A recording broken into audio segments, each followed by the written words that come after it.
সঁচাকে উৰুকাৰ নিশাই যে এনেকুৱা এটা খবৰ আহিব সপোনতো ভবা নাছিলোঁ দেই। সঁচাকে চোৱা নাছিলোঁ।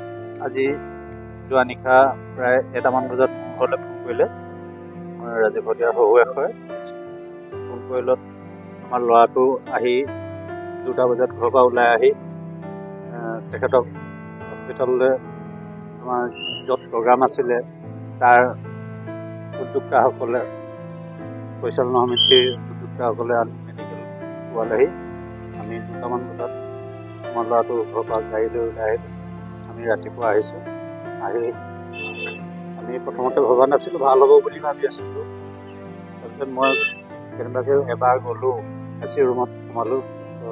ট্ৰিটমেণ্ট কৰি থাকোঁতে মই পালোঁগৈ। তেতিয়া বহুত মনটো দুখ লাগিলে। তাৰ অলপ পিছতে ঠিক আধা ঘণ্টামান পিছতে কিন্তু সময় চোৱা নাছিলোঁ। আগতে এনেকুৱা অসুবিধা আছিলে নেকি তেখেতৰ? আগতে তেনেকুৱা অসুবিধা নাই। প্ৰেছাৰটো অকল ল' আছিলে বুলি প্ৰায় প্ৰেছাৰটো চেকআপ কৰি থাকে।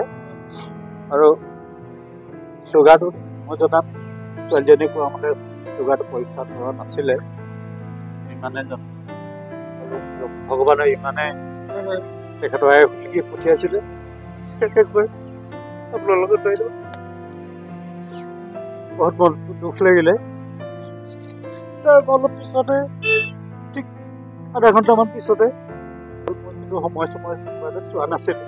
আজি যোৱা নিশা প্ৰায় 1টামান বজাত মোৰ ঘৰলৈ ফোন কৰিলে। মই ৰাজীৱ শদিয়াৰ শহুৱেক হয়। ফোন কৰিলত আমাৰ ল'ৰাটো আহি 2টা বজাত ঘৰৰ পৰা ওলাই আহি তেখেতক হস্পিটেললৈ আমাৰ য'ত প্ৰগ্ৰাম আছিলে তাৰ উদ্যোক্তাসকলে পৰিচালনা সমিতিৰ উদ্যোক্তাসকলে আনি মেডিকেল পোৱালেহি। আমি 2টামান বজাত আমাৰ ল'ৰাটো ঘৰৰ পৰা গাড়ী লৈ ওলাই আহিলোঁ। আমি ৰাতিপুৱা আহিছোঁ। আহি আমি প্ৰথমতে ভবা নাছিলোঁ, ভাল হ'ব বুলি ভাবি আছিলোঁ। তাৰপিছত মই কেনেবাকৈ এবাৰ গ'লোঁ, এচি ৰুমত সোমালোঁ। ট্ৰিটমেণ্ট কৰি থাকোঁতে মই পালোঁগৈ। তেতিয়া বহুত মনটো দুখ লাগিলে। তাৰ অলপ পিছতে ঠিক আধা ঘণ্টামান পিছতে কিন্তু সময় চোৱা নাছিলোঁ। আগতে এনেকুৱা অসুবিধা আছিলে নেকি তেখেতৰ? আগতে তেনেকুৱা অসুবিধা নাই। প্ৰেছাৰটো অকল ল' আছিলে বুলি প্ৰায় প্ৰেছাৰটো চেকআপ কৰি থাকে। আৰু চুগাৰটো মই জনাত ছোৱালীজনী কোৱা মতে চুগাৰটো পৰীক্ষা কৰা নাছিলে। ইমানে ভগৱানে ইমানে তেখেতৰ লিখি পঠিয়াইছিলে।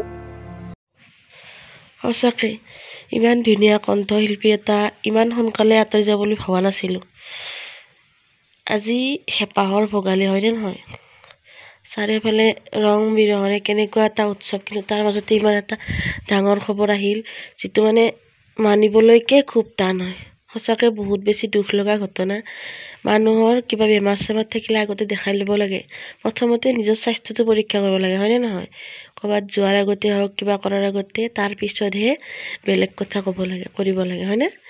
কিন্তু তেখেতে চাগে গানৰ ৰীত বেছিকৈ সোমাই গৈছিল।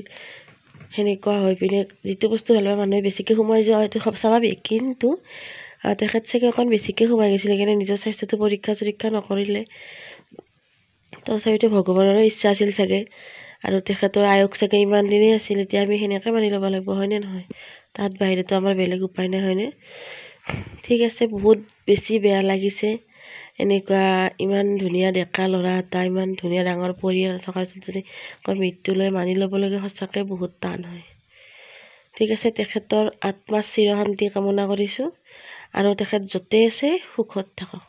ঠিক আছে, মোৰ ক'ব লগাখিনি ইমানে। আপোনালোকৰ যদি কিবা ক'ব লগা আছে কমেণ্ট বক্সত কমেণ্ট এটা কৰিবলৈ নাপাহৰিব। আৰু যিসকলে মোৰ চেনেলটো নতুন হৈ চেনেলটো ছাবস্ক্ৰাইব দিব, কাষতে থকা বেল আইকনটো অন কৰি দিব। আৰু আপোনালোকৰ সকলোকে ভোগালী বিহুৰ শুভেচ্ছা জনালোঁ। ঠিক আছে, জয় আই অসম।